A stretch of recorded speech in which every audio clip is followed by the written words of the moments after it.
안녕하세요. 내국소비세법 강사 차지연 쌤사입니다. 이번 시간에는 26년도에 실시된 43회 내국소비세법 해설 진행해 보도록 할 텐데 1번부터 40번까지 풀 거고 1번부터 20번까지, 21번부터 40번까지 2회차에 걸쳐가지고 해설 진행해 보도록 하겠습니다. 일단은 계산 문제는 총 한 3문제 정도 나온 것 같고요. 그 밖에 이론 문제들로 구성이 되어 있습니다.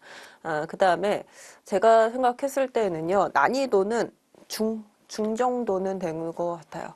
너무 쉽지도 않았고, 그렇다고 해가지고 막 어려운 내용은 아니었었던 것 같습니다. 물론 약간 낯선 표현들이 있기는 하죠. 근데 그게 문제 정답에 영향을 주는 그런 내용들은 아니었었던 것 같아요. 일단 첫 번째 내용을 보시면요. 부가가치세의 내용인 거죠. 납세 의무와 관련된 설명으로 옳은 것을 모두 고르시오라고 되어 있습니다. 일단 첫 번째 보시면요. 재화를 수입하는 자는 사업자 여부에 관계없이 부가가치세 납세 의무가 있다. 그렇죠.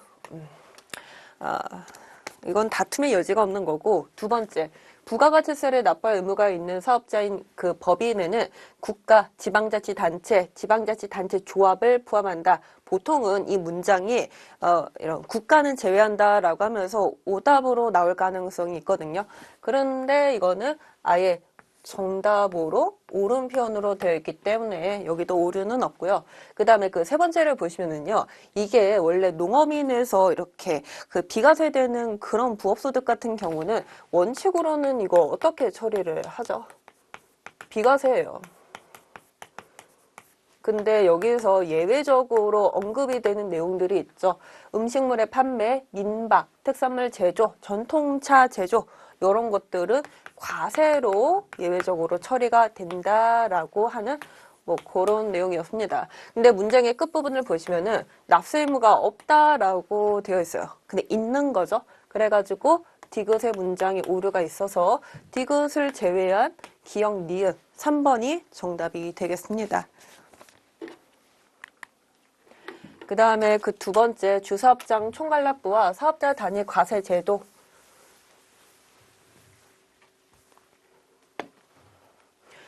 총괄납부가 한 문제로도 나올 수도 있는 거고 아니면은 사업자 단위가 또 다른 한 문제로 나올 수 있는 거고 이와 같이 두 개의 테마가 복합적으로 한 문제로도 구성이 될 수도 있는 거고요.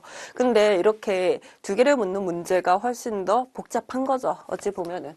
옳은 내용으로 한번 골라보도록 하겠습니다. 첫 번째 보시면은요, 이 총괄납부 같은 경우에는 개인사업자 이거 뭐만돼요? 이거 주된 사업장은 주사무소 또는 분사무소로 한다? 분사무소가 됩니까? 안 되죠. 그래가지고 지금 첫 번째 문장이 틀리는 거고 그 다음에 그 두 번째 경우에는 보시다시피 종된 사업장을 신설해가지고 추가하려나 하나 봐요. 그렇다고 하면은 변경 사유를 지금 주된 사업장 관할 세무서장에게 이렇게 우리가 제출을 해야 된다라고 되어 있잖아요. 근데 이것도 지금 틀린 게 보통은 그 신설되는 사유가 발생이 되는 그 신설되는 사업장 관할 세무서장에게 이렇게 제출을 해야 되거든요. 그래가지고 여기에서 지금 오답으로 틀린 문장이 되겠습니다. 세 번째를 보시면은 신규로 사업을 시작하는 자가 주된 사업장의 사업자 등록증을 받은 날로부터 20일 이내에 적법하게 신청한 경우에는 신청일에 속하는 과세기간부터 총괄을 납부한다라고 되어 있습니다.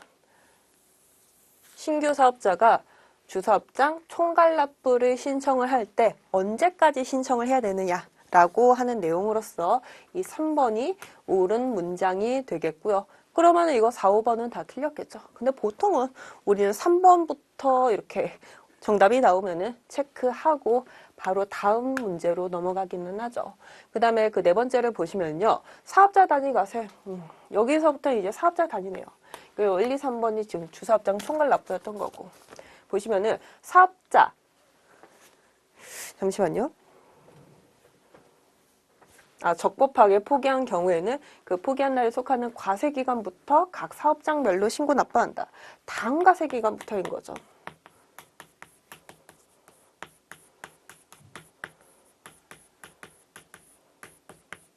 그 다음에 그 5번째, 사업자 단위로 등록한 사업자가 사업자 단위 과세 사업자로 변경한 경우에는 이게 원래는 사업장이었어요. 원래가 이게 원칙인 거죠. 사업장별로 신고를 한다. 근데 그걸 우리가 이렇게 하나로 묶은 건데 변경하려면 사업자 단위 과세 사업자로 변경받으려는 과세 개시 전까지 이와 같이 신청을 해야 된다.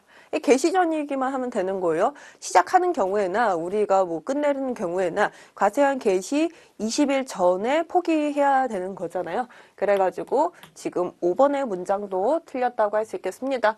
이게 지금 총괄납부, 그 다음에 여기가 지금 주사업장. 여러분들이 흔히들 많이 보던 패턴의 문제이기 때문에 그렇게 어려운 점은 없으셨던 것 같습니다. 그 다음에 문제 3번 보도록 할게요. 부가가치세법상 그 사업장과 관련된 설명으로 옳지 않은 것은 이라고 되어 있죠. 그 다음에 그 가로 안의 문장을 조금 주의를 해주셔야 되는데 사업자의 신청에 따라 가지고 추가로 사업자 등록을 하는 경우는 고려하지 않는다 라고 되어 있죠. 가능하죠. 가능하기는 하는데 일단 그 가능성은 배제하고 원칙적인 사업장의 내용들만 우리는 살펴보겠다라고 하는 걸 미리 깔고 가는 거죠. 왜냐면은 이 언급을 하지 않으면은 분명히 나중에 그 수험생으로부터 약간 이 질의를 받아요. 질의를 받아요. 그래가지고 이렇게 해둔 거죠. 일단은 첫 번째 문장을 보시면은 부동산 매매업을 영위하는 사업자가 개인인 경우 사업과 관련된 업무를 총괄하는 장소를 사업장으로 본다. 부동산 매매업이에요? 뭐 부동산 임대업도 아니고 그냥 한 곳에서만 우리가 모든 업무를 이렇게 총괄해서 볼 수 있는 거죠. 그래가지고 업무 총괄 장소 맞는 표현입니다. 그 다음에 그 두 번째를 보시면은요. 국가, 단체, 조합 등이 직접 공급하는 부동산 임대 용역은 등기부상 소재지를 그 사업장으로 한다. 이게 원래 부동산 임대가 맞기는 해. 그냥 말 그대로 그 부동산이 소지하고 있는 그 주소지를 사업장으로 보고 있긴 하잖아요. 하지만 그게 예외가 있다는 거죠.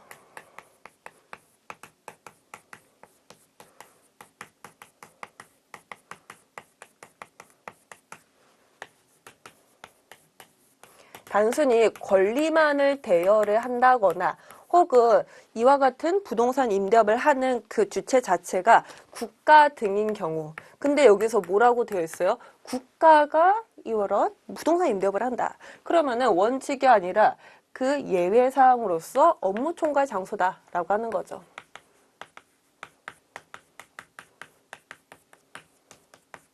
그래가지고 지금 예외의 원칙인 것 마냥 서술을 해가지고 이번의 문장이 틀린 답이라고 할 수 있겠습니다.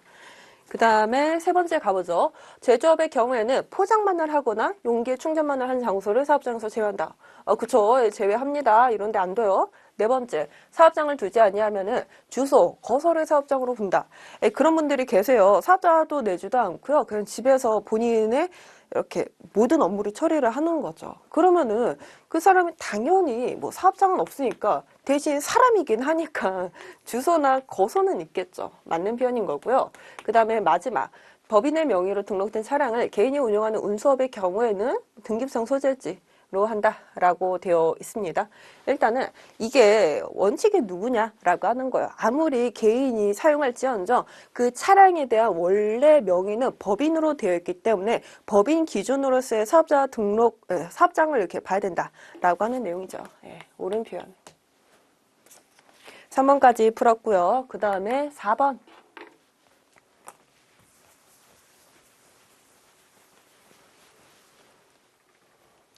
사업자가 부가가치세 법령에 따라서 적법하게 사업자 등록 정정신고서를 제출한 경우, 정정신고. 이게 정정신고서를 제출한다라고 하면은 우리는 대부분의 여러분들은 그걸 생각할 수 있어요. 어떤 거는 바로바로 되는데 또 어떤 거는 이틀이 걸리고 그 두 개의 분리점. 여기서 보시다시피 신고일 당일에 변경사항을 확인하고 기재사항을 정정하여 재발급해야 되는 정정사에 해당하는 것은 무엇이냐? 라고 하는 거죠. 일단은 이름이 바뀌는 거, 그리고 그 서버라고 해야 되나? 도메인 이름이 바뀌는 거. 이 두 가지 같은 경우는 너무나 명확하고 바로 가시적으로 확인이 가능한 부분이다 보니까 아무래도 이게 당일내 된다는 거죠.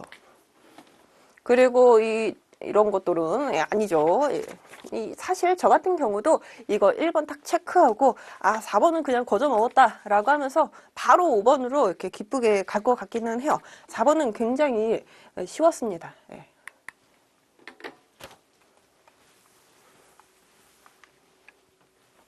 그 다음에 5번 문제 보시면은요. 부가가치세 법령상 부가가치세 과세되는 거래에 해당이 되는 거 이렇게 되겠죠. 과세된다? 그럼 이게 무슨 말인 거예요? 일단은 과세되는 거래로서 뭐 재화가 나오겠고 내지는 뭐 용역이 나오겠고 그쵸? 그 다음에 뭐 면세되는 재화 용역 나오겠고 섞여 있다는 거죠. 결국에는 찾아봐라. 일단은 첫 번째 문제를 보시면요. 사업자 단위 과세 사업자가 본인의 과세 사업과 관련하여 생산 취득한 재화를 본인의 다른 사업장에 이렇게 반출을 하는 경우 뭐 그런 거죠. 근데 이거 지금 보시면은요. 이거 뭐지? 그러면은 A 사업장에서 B 사업장으로 갔으니까 그건 사업장 간의 재화의 이동으로서 과세되는 재화 공급이 아니냐라고 하시겠는데 이게 그 간주 공급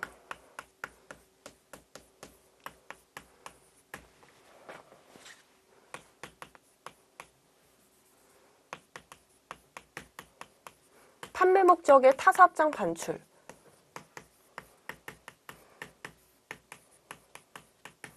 예외사항인 거죠.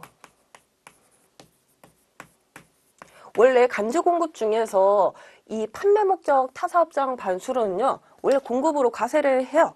근데 그걸로 보지 않는 경우가 있잖아요. 말 그대로 내가 타 사업장에 반출을 했는데 내가 반출한 사업장이나 거기서 받는 사업장이나 모두 같은 개인의 소유의 사업장이라고 하면은 그건 과세 안 한다라고 했죠. 어차피 매출 잡히고 매입을 잡히는 거 상계시키면은 0으로 똔똔인 거잖아요. 그래가지고 얘는 아니다. 그 다음에 그 두 번째, 신탁재산의 소유권 이전으로서 신탁의 종료로 인하여 수탁자로부터 위탁자에게 신탁재산을 이전하는 것이라고 되어 있습니다. 이게 그 표가 우리가 이론책을 보시면 표가 있어요. 그 재활 공급으로 보지 않는 그 사유들 중 하나였습니다.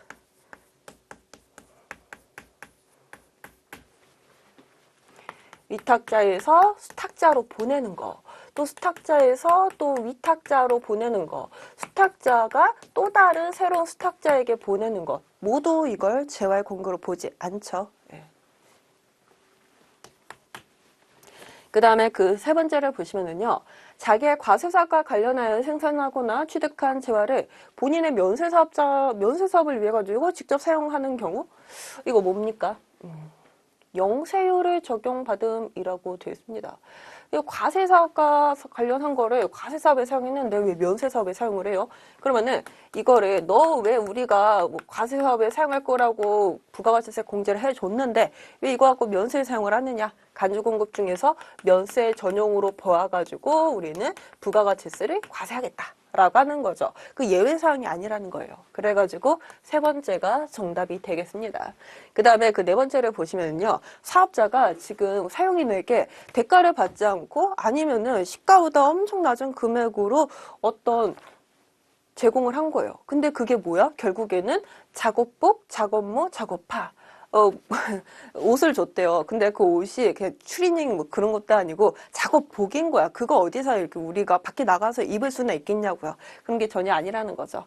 그래가지고 이와 같은 경우는 우리가 직원에게 준 거 뭐 개인적 공급으로 이렇게 볼 수도 있겠지만은 그에 대한 예외 사항이라고 할 수 있겠습니다.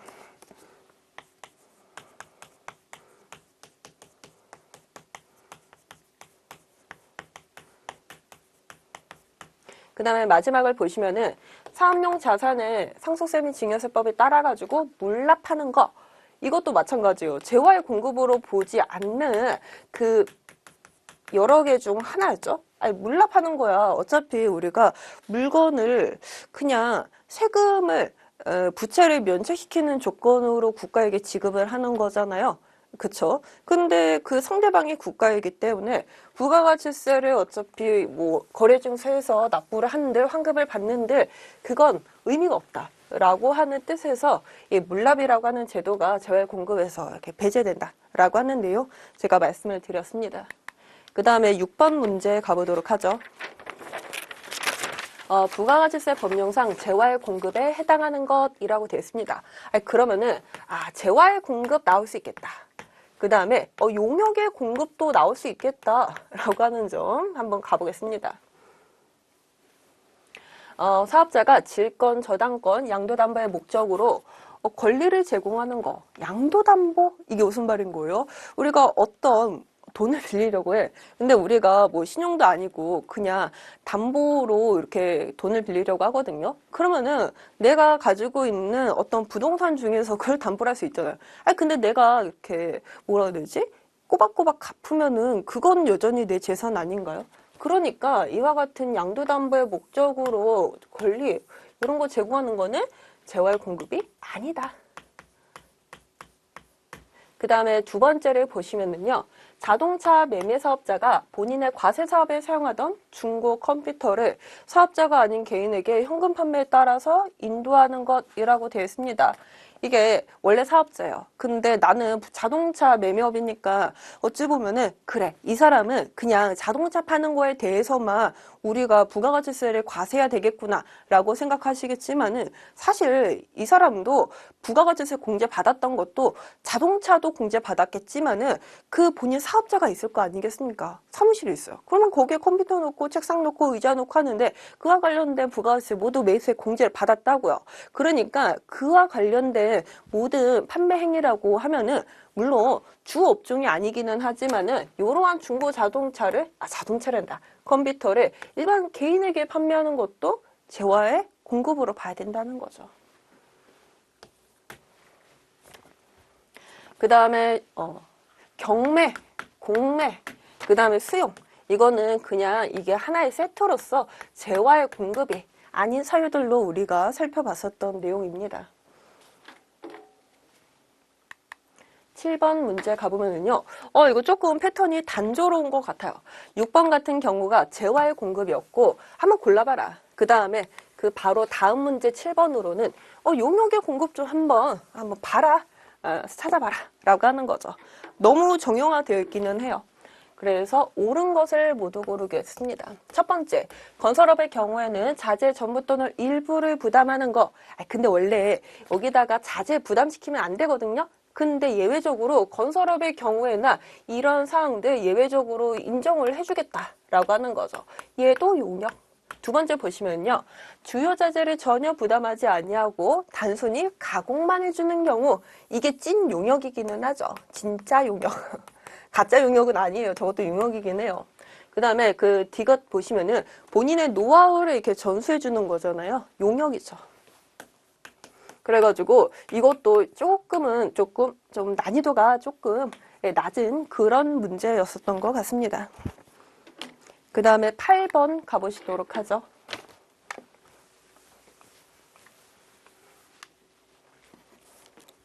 공급 시기, 공급 장소와 관련된 설명으로 옳지 않은 것. 보통은 공급 시기 장소가 같은 챕터로 되어 있죠. 같은 챕터로 되어 있고 같은 문제로도 자주 출제가 되고 왜냐면은 좀 그래요. 공급 시기 하나로 5문장을 채우기도 좀 그래. 그리고 공급 장소로도 한 문제를 구성하기도 좀 내용이 빈약할 때도 있기는 해요. 그러니까 두 개를 합쳐버리는 거죠. 첫 번째 보시면요. 재화를 공급하고 그 대가를 월부의 방법으로 받는 것 중 2회 이상 부담의 대가를 받고 다음 날부터 1년 이상 지난 이거 딱 보는 순간 이거 뭔 느낌이 듭니까? 단기할부죠. 그래가지고 대가의 각 부분을 받기로 하는데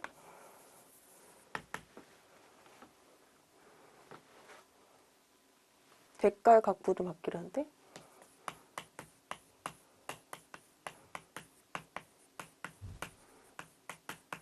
중간지급 조건부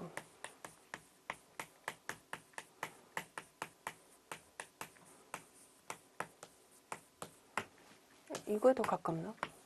이 두 가지 모두 대가의 각 부분을 받기로 한 때 받은 때가 아니다 라고 하는 거. 그 다음에 그 두 번째 무인 판매기를 이용해가지고 현금을 꺼낸 때를 그 공급 시기로 본다 라고 하는 것도 옳은 표현이겠습니다. 현금을 꺼내는 때라고 표현이 되기는 하지만은 현금을 인취한 때라고도 보통은 그 문제집에서 서술을 하죠. 그 세 번째, 재화의 공급으로 보는 가공의 경우에는 인도하는 때. 예.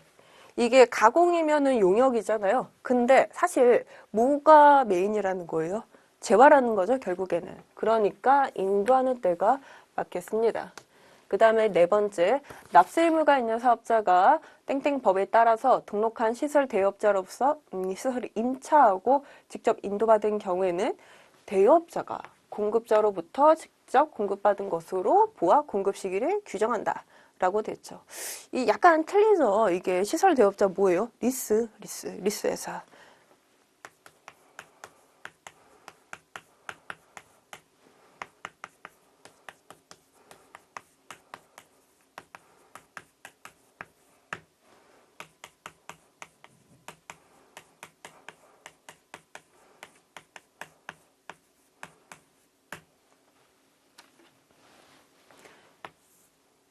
이렇게 가야 되는 거죠.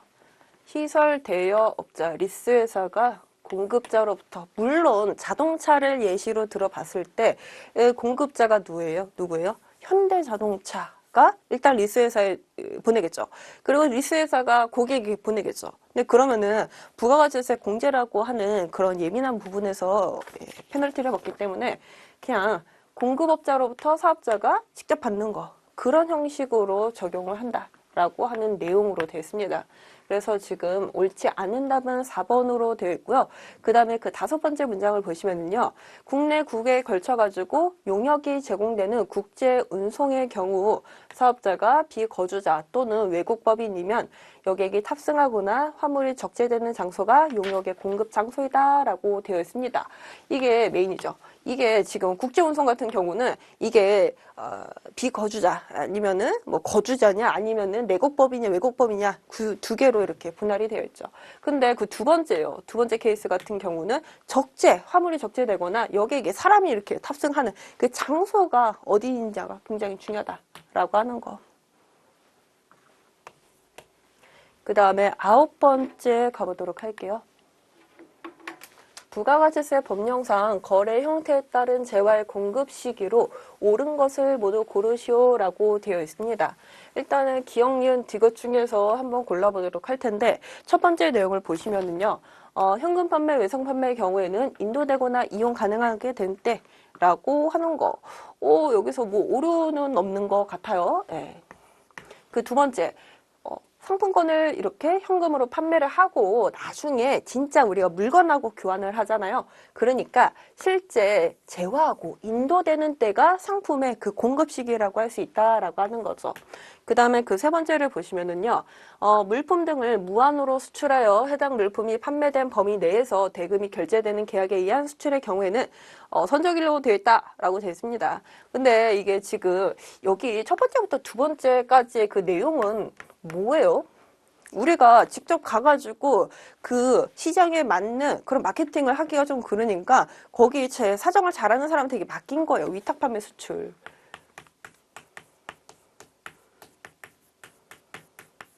근데 우리가 이렇게 물건을 보냈을지언정 그 물건이 진짜 판매돼가지고 그쪽에 갔겠냐고요. 어느 정도 재고가 확보된 상태에서 그 사람도 팔아야 되기 때문에 물건을 일정 물량을 보낸 거잖아요. 그래가지고 이러한 위탁 판매 같은 경우에는 공급가액이 확정되는 때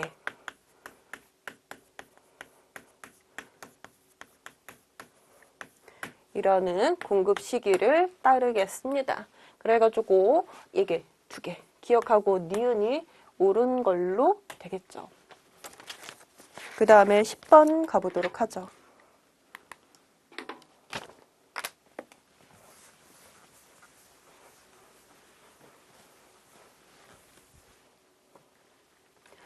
부가가치세 법령상 영세율과 관련된 설명으로 옳지 않은 것은 이라고 되어 있습니다. 그래가지고 한 11번 문제를 한번 쓱 봤는데요.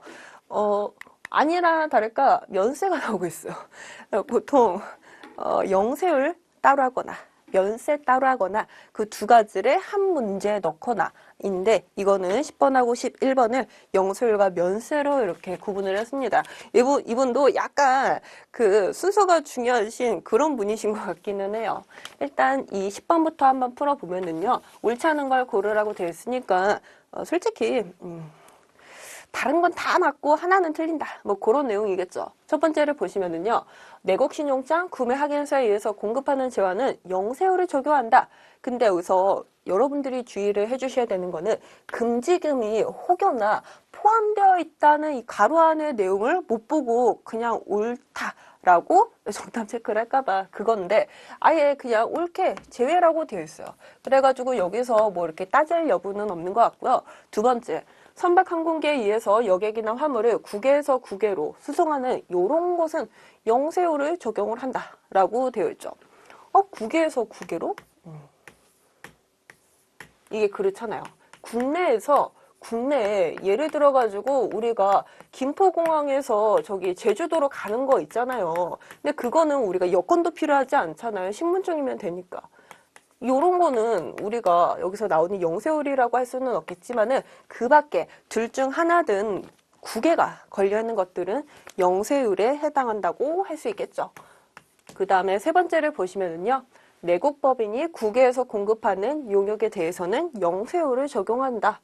뭐 부동산 임대업이 가장 대표적인 예로 들 수 있겠고, 뭐 건설업도 예전 같은 경우는 우리가 건설회사가 많이 나가가지고 건물도 짓고 그랬잖아요. 네 번째를 보시면은 수출업자와 직접 도급 계약에 의해 가지고 수출 재화를 인가공하는 수출 재화 인가공 용역은 부가가치세를 별도로 적용 생계산서 발급하는 경우에도 영세율을 적용한다. 왜? 아니 왜 세운계산서를 왜 발급해요? 그러면은 20% 그냥 뗀 걸로 과세 처리해야지. 아니, 그렇잖아요. 원래 이 수출자 인가공 용역이 면세이기는 해요. 면세된다. 영세율이기는 해요. 원칙은 영세율이다. 하지만 예외적으로 세금계산서를 발급했다? 그러면은 얄짤없이 우리는 과세로 보겠다. 10%.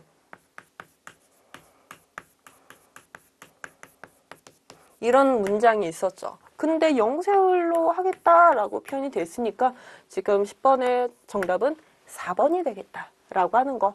그 다음에 보시면은요. 다섯 번째, 종합여행업자가 외국 관광객에 이 용역을 제공을 해요. 그 다음에 원화로 이렇게 돈을 받아요. 그거 문장 중에 있기는 했어요. 근데 살짝 약간 비껴간 그런 그래 중요하지 않은 문장이기는 했거든요. 그래가지고 혹여나 이 5번 때문에 이거 아닌 거 아닌가? 라고 생각하시겠지만은 그냥 대중적으로 많이 오답으로 나오는 거 여기서 정답이 나와가지고 그나마 할만했습니다. 그 다음에 11번 영세를 나왔고 지금은 면세네요.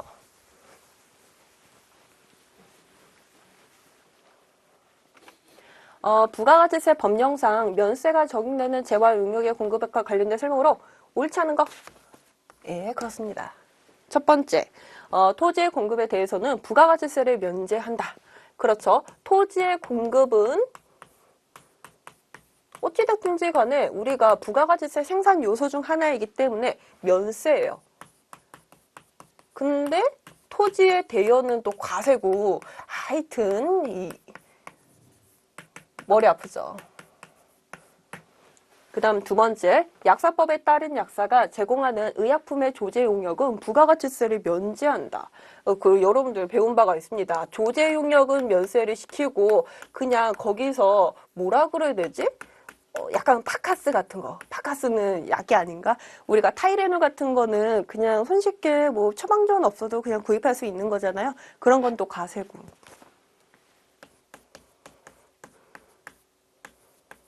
근데 이 타이레놀도 뭐라 그래야 되나? 그냥 약국에서 사는 거랑 그냥 편의점에서 파는 게 약간 성분이 다르다고 하더라고요. 하여튼 그 다음에 세 번째, 장의업자가 제공하는 장의용역은 부가가치세를 과세한다? 장의업자 여러분들 우리가 염 해주시고 뭐 장의 하여튼 본 적이 있는데 요즘 약간 곽강받는 그런 직업이라고 하더라고요. 직업 소개서에서 본 적이 있는데 이분들이 물론 환자를 고치는 그런 용역을 하진 않지만은 면세 사업의 하나는 분류로서 면세가 적용이 됩니다. 그리고 지금 여기에서 지금 바로 정답이 나왔어요. 장의업자. 그러면은 요거는 죄다 면세된다라고 하는 표시인 거겠죠. 아니, 옳은 정답이라는 거겠죠. 수집료 우표, 이거 과세죠. 근데 일반 우표의 공급은 부가가치세를 면제한다. 옳은 표현인 거고, 그 다음에 소표 우편, 그 다음에 이거 방문 접수? 저는 딱 방문 접수 딱 보자마자 얘는 과세다라고 봤거든요. 예. 옳은 표현인 거고. 그런 것 같아요. 조금 이런 문장이 나오면은 문장 안에서 내용을 건드리지는 않아요. 왜냐면은 옳다 그르다를 했을 때 그냥 문장 자체를 그대로 끌고 오는 경우가 워낙에 많기 때문에 그러면은 키포인트만 보는 거예요. 방문 접수? 과세? 그러면은 땡이다. 예. 그 다음에 12번 보도록 할게요. 지금 12번 같은 경우에는 아까 우리가 영세율과 관련된 문제 한 문제 풀고 면세 문제 한 문제 풀고 그 다음으로는 영세율과 면세가 한 문제로 이렇게 복합적으로 나오는 문제도 이렇게 순차적으로 나오고 있기는 하네요. 옳지 않은 거 첫 번째 보시면은 공동주택의 임대 용역에 대해서는 국민주택 규모 이하인 경우는 면세를 하지만은 초과하는 경우에는 과세를 한다라고 되어 있습니다. 공동주택, 결국에는 뭐 아파트 뭐 그런 거 말하고 있는 거기는 하는데 하여튼 주택 규모라고 하면은 면세, 그래 초과하면 과세. 오류가 없습니다. 두 번째, 영세율이 적용되는 사업자가 예정신고, 확정신고 시 법정 영세율 첨부 서류를 제출을 해야 되거든요. 근데 신고서는 다 제출해 놓고서 그런 첨부 서류를 이렇게 안 넣잖아요. 가산세 대상이 돼요. 그런데 이거는 단순히 가산세 대상일 뿐 이거를 아예 영세율이 아닌 거라고 아예 부정하지는 않는다라고 하는 거죠. 근데 여기서 문장을 보시면은요. 첨부 서류를 첨부하지 아니하는 경우에는 예정신고, 확정신고로 보지 않는다. 아예 너 신고 안 한 걸로 보겠다라고 하는 거 아니에요? 그것까지는 아니라는 거죠. 예. 그래가지고 옳지 않은 답이 2번에서 바로 나왔습니다. 세 번째 보시면요.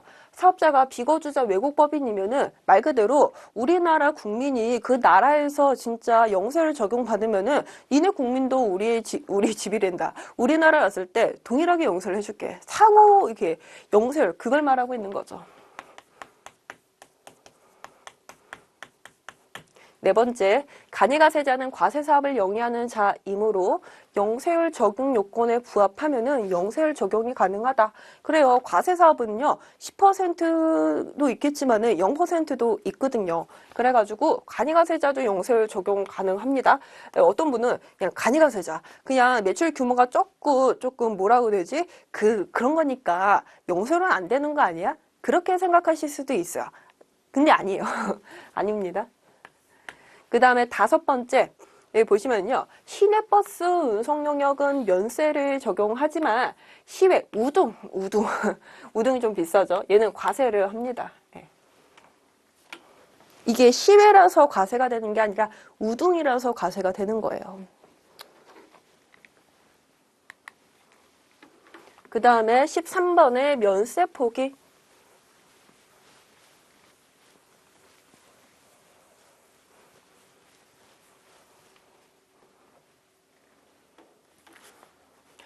부가가치세법상 면세 포기와 관련된 설명으로 옳은 것을 고르라 라고 되어 있죠. 첫 번째 보시면은요, 이게 우리가 뭐 거액의 투자가 들어가가지고 뭐 감가상각 자산의 그 환급이라든지 영세율이라든지 일단 대표적으로 그 두 가지가 있잖아요. 근데 마지막에 세 번째로 이게 있기는 해요. 학술연구단체가 이렇게 하는 경우 근데 그 조건이 있어요. 실비이거나 무상으로 했을 때나 영세율을 적용시켜 주거든요. 근데 가로 안에 실비 무상은 아니다. 그러면 영세율을 적용할 수가 없다는 뜻인 거예요. 요거 때문에. 예. 그러니까 지금 1번은 틀린 표현인 거고 두 번째, 면세 포기를 신고한 사업자는 신고한 날로부터 5년간? 5년? 무려 5년? 예, 3년이죠. 그래서 틀린 거고 하여튼 숫자 자체가 틀렸어요. 세 번째, 면세를 포기한 사업자는 면세 포기 신고서를 관할 지방국세청장에게 제출을 해야 된다. 지방국세청장? 관할 세무서장. 그렇습니다. 넘어갔어요.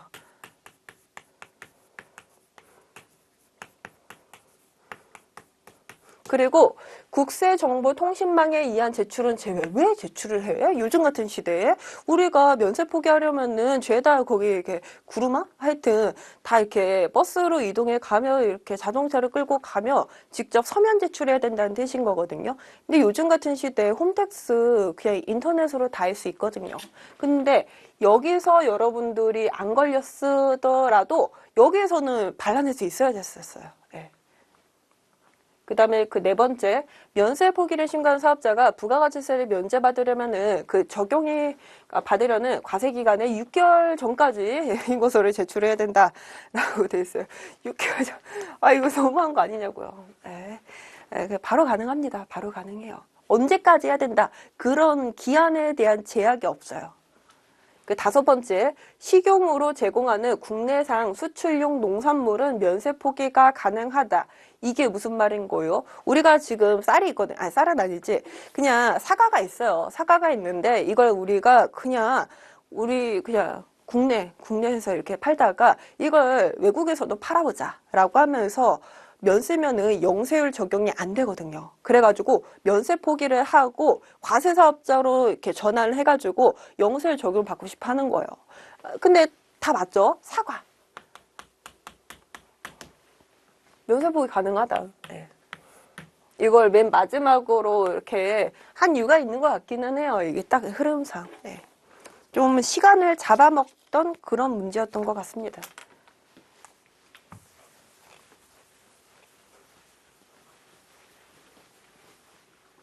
그렇다고 해가지고 옳은 거 골라라, 옳지 않은 거 골라라. 근데 저는 진짜 그랬거든요.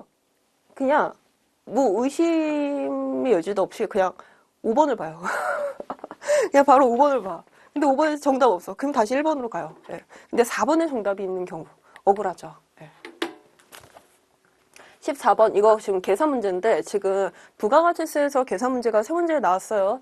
근데 이거 같은 경우는 무난했어요. 무난해요. 네, 봅시다.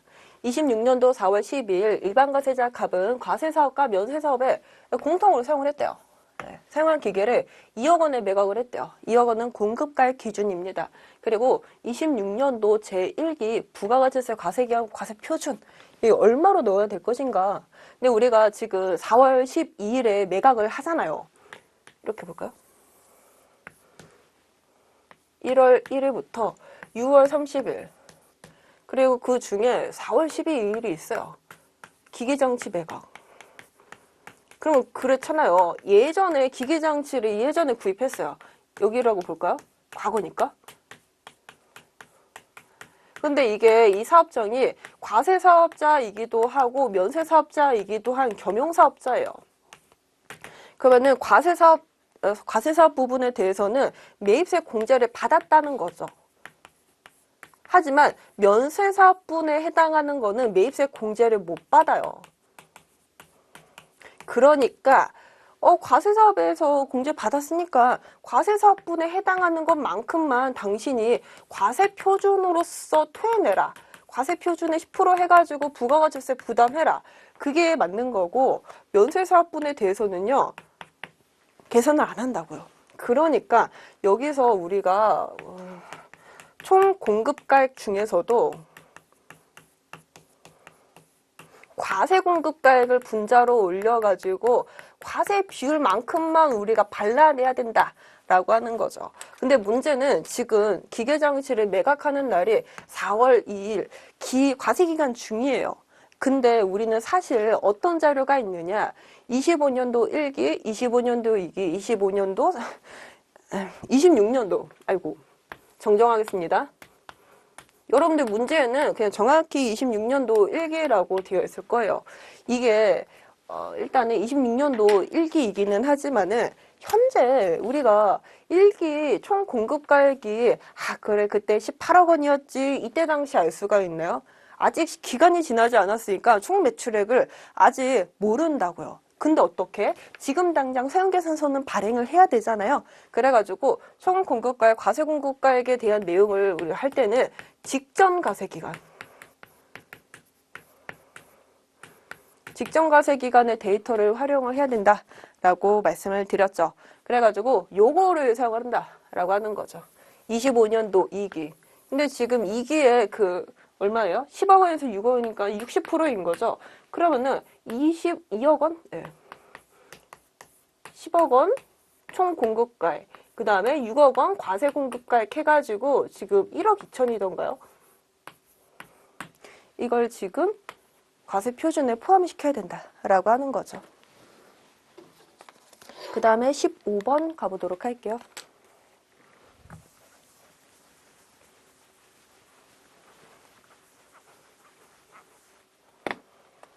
과세 표준에 포함되는 공급가액과 관련된 설명으로 옳은 것을 모두 고르라 라고 되어 있습니다.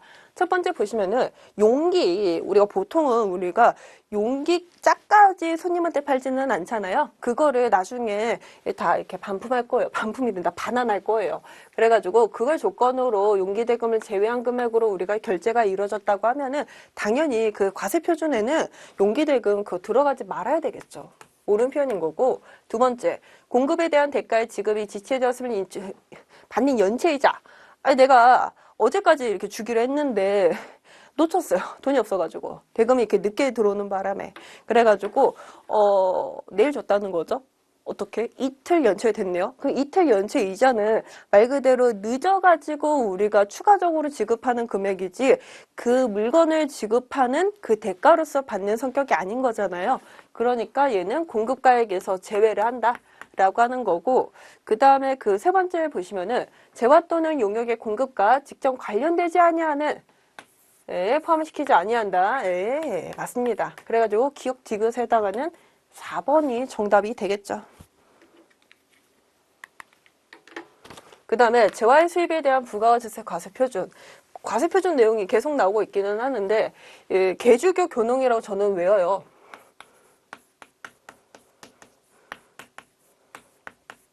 개별소비세, 주세, 교통에너지, 환경세, 교육세, 농어촌 특별세.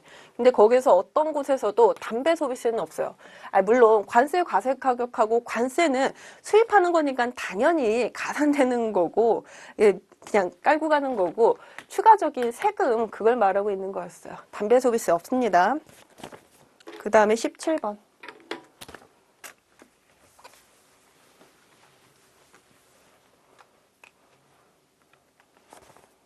이것도 지금 계산 문제죠.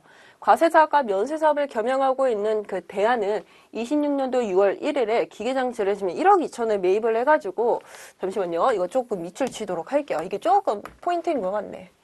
부가가치세가 제외된 금액이며 적법하게 세금계산서를 발급을 받았다. 라고 되어 있어요. 매입해가지고 과세사업, 면세사업에 공통으로 사용하고 있다. 실질 귀속을 구분할 수는 없다. 대안의 26년도 1기 중 1기죠. 6월달이다 보니까 부가가치에서 과세사업과 면세사업 공급가액이 다음과 같을 때 지금 1기 예정이고요. 1기 확정입니다. 확정 신고 시 매입세금으로 공제받을 수 있는 금액? 여러분들 지금 이게 부가가치에서 제외된 금액인 거잖아요. 그러면은 1억 2천이 그냥 공급가액인 거죠. 그럼 공급가액의 10%에 해당하는 1,200만 원이 부가가치세인 거죠. 그러면은 1,200만 원 가지고 우리가 안분을 해야 되기는 하거든요. 근데 그 공통매입세액에 대한 안분이잖아요. 근데 공통매입세액 우리 6월 1일자에 매입을 한 거고 그러면은 이제 곧 돌아오는 부가가치세 신고 때 이렇게 하는 거 아닐까요? 그렇죠? 매입은 기중에 하기는 했지만은 이렇게 한번 볼까요? 1월 1일부터 6월 30일 중에 6월 1일자에 이렇게 매입을 하긴 했어요.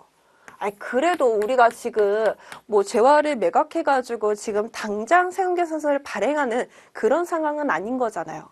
어차피 매입세 공제라고 해봤자 7월 25일까지 부가가치세 신고서 거기 부속 서류로 들어가면 되는 그런 자료 아니냐고요. 숫자는 결국 7월 25일자에 나온다는 거죠. 그러니까 여기에서도 부랴부랴 우리가 뭐 이렇게 하는 게 아니라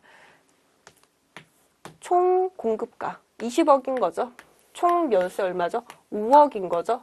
이걸 가산하면은 1기에 대한 총 공급가 나오고 그 다음에 총 과세 공급가 20억이 나오죠. 왜냐하면은 과세 공급가만큼 우리가 매입세 공제를 받을 수 있으니까.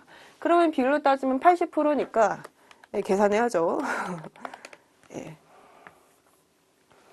960만 원? 잠시만요.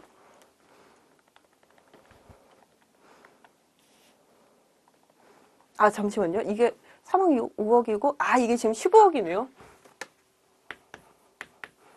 그럼 얘가 20억. 그럼 얘가 20억이고, 얘가 15억. 그럼 75%네요. 그러면은 900만 원? 예. 900만 원이 매입세 공제를 받을 수 있는 금액이겠죠. 네, 정답은 4번이겠습니다. 그 다음에 18번 문제 가보도록 할게요.